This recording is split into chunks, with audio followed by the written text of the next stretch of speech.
This is part 3 of your Christmas test. Again, you would have 30 minutes to do this. Question 7 is sets. You're asked to complete the tables by shading. Read carefully. A union B is in this one. A and B. Just draw some lines across A and B. There's A union B. Bit of C as well, but it's A union B. In this one we have A less B intersection C, so if I just colour in the whole of A or a sec or draw a circle, there's A. B intersection C is in here, will be this one. So I can colour in all of A, it's apart from that bit there that I've just coloured in, which is B intersection C. So just this bit here is all I can shade in. Now we're told P and Q are two other sets. P is a subset of Q. Write an X in the region of the Venn diagram below, which must contain no elements. So if P is a subset of Q, all of P must be in Q, so P either must be in here. So X, there can't be anything in here. So put a tick in the correct box to show which statement must be true here, and tick one box only and explain your answer. So let's have a look. The number of elements in P is less than or equal to Q. Well, that's definitely true. The number of elements P is equal to the number of elements in Q. That could be true. And the number of elements in P is greater than, no, that can't be true. It can't be greater than if it's a subset. So P can be equal to Q, but P is always less than or equal to Q. So I think this one is more correct than the middle one. So the explanation is that P, or the number of elements in P, will always be less than or equal to the number of elements in Q. Sometimes the number of P is equal to the number of elements in Q, but always it's less than or equal. So I think the first one is the most correct. Question 8, we have an equilateral triangle X, Y, Z. X, Y, Z, let's draw it. X, Y, Z. They all have sides of 6, it's equilateral. So that means the angles are all the same. Well, if the angles are all the same, it has to be 180 divided by 3, they all have to be 60. We want to work out the perimeter of the triangle. Well, the perimeter is just 6 by 3 is equal to 18 centimeters. Third part of this question, Maria plays a game using this triangle. She flips a coin and moves the counter in the direction X, Y, Z, given arrows here. So she's going this way around the triangle using the following rule.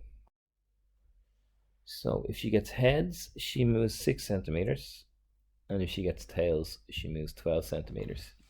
These are not very exciting games in the modern era of YouTube and PlayStation, but however, at the start of the game, the counter is at the point X. Just really identify where you're starting, don't make a mistake. Maria gets tails on each of the first 4 flips. Which point is the counter at after 4 flips? Okay, so she gets tails, 12 centimeters by 4 flips. She's moved 48 cm. So what have we got? Once around the triangle is 18. Twice around the triangle is 36. So she has to move another 12. That's 2 sides. So she's going to end up at Z. Z. And that's the end of that question.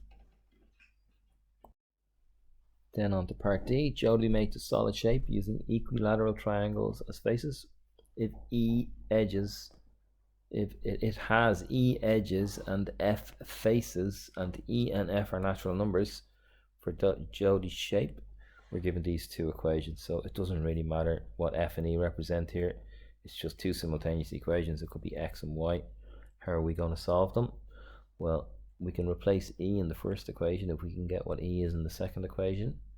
If 2E is equal to 3F, if we divide by 2, E is equal to 3F over 2. So that becomes 8F over 5. minus 3f over 2 equals 2. To get rid of my 5 and 2, if I multiply everything by 10, I'll get the first one actually will be multiplied by 2, so I'm going to get 16f. The second one will be multiplied by 5. I get minus 5 3s, 15f equals 2 by 10, which is 20. So quickly we get 1f is equal to 20, and if f is equal to 20, up above e is equal to 3 times 20, which is 60 divided by 2, so e is equal to 30. If you were asked to verify this, you could sub it into 3f. 3 times 20 is equal to 2e. 2 times 30, 60 equals 60. Or you could double check the other equation. 8f would be 8 times 20 over 5 minus e, which is 30. Is that equal to 2? Well, 160 over 5 is 32, minus 30 is equal to 2. So you can see it works for both equations, and if you do that in the exam, you're moving on to the next question knowing that you've gotten it correct. In question 9, we're dealing with the shape of a cylinder. We're told it has a radius of this 3.6 and a height of 10. So write this down. R is equal to 3.6, h is equal to 10. Work out the volume of the can.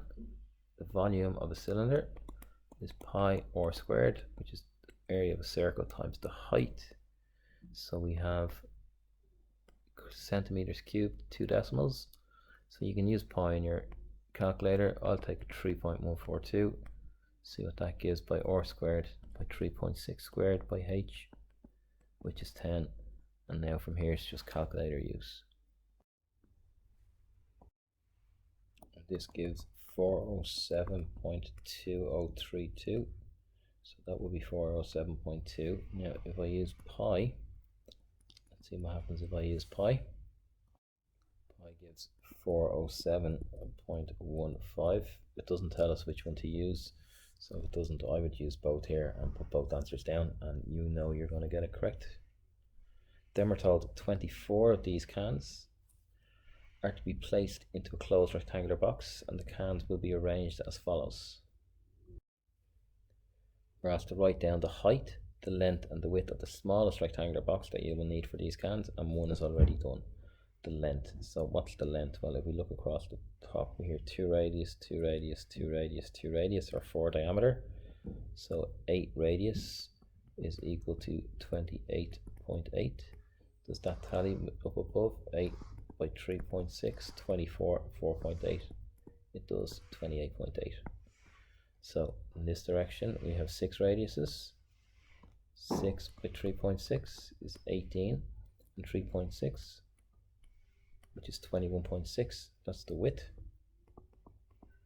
And the other direction we have is the height. So I have the height and the height. I have 2 heights, and the height was 10. So I have 20 for the height.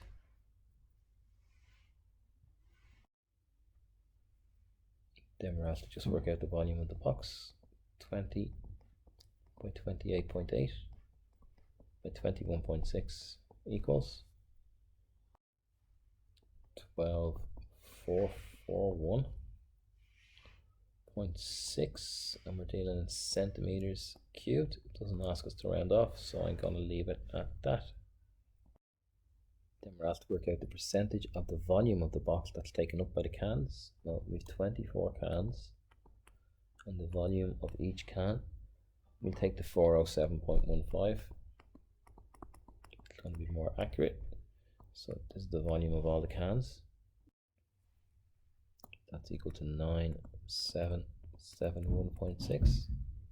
So as a percentage, it's over the total, which I jotted down there. 12,441.6 times 100 will give me the percentage. It looks like it's about 3/4. Excuse me, 78.539%, but we are looking to 1 decimal place, so 78.5%. Then we're told there's a number of different ways of arranging 24 cans so they can be packed into a rectangular box. The dimensions of the box may be different for different arrangements, Find the dimensions of a rectangular box for a different arrangement of the 24 cans and show your working out. So if we jot back at our previous arrangement, it was 4 across by 3 back by 2 high, and 4 by 3 by 2 is 24. So we just need another combination of numbers that gives 24. Just a few that would work. 6 by 2 by 2 would work. So that could be 6 across. It could be 2 high. And it could be 2 deep. Our box would look something like this. So if it was 2 high, it would be 20 high. If it was 2 across this way, that would be 4 radiuses.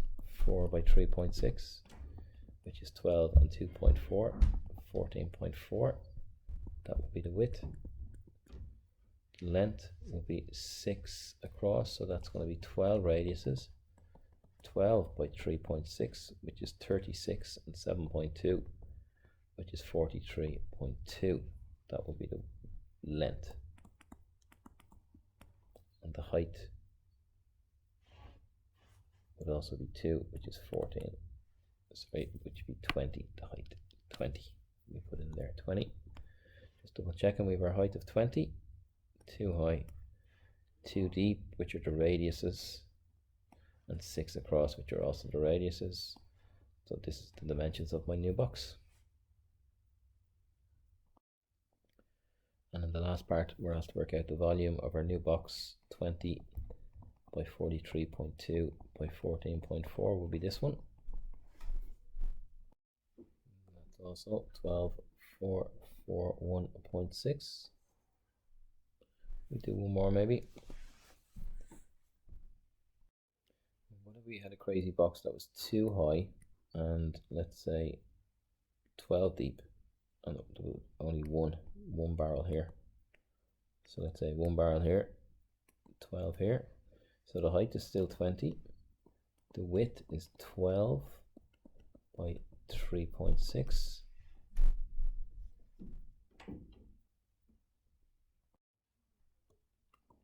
by the 2 radiuses that are in each triangle or in each cylinder, and then multiplied by the depth this way.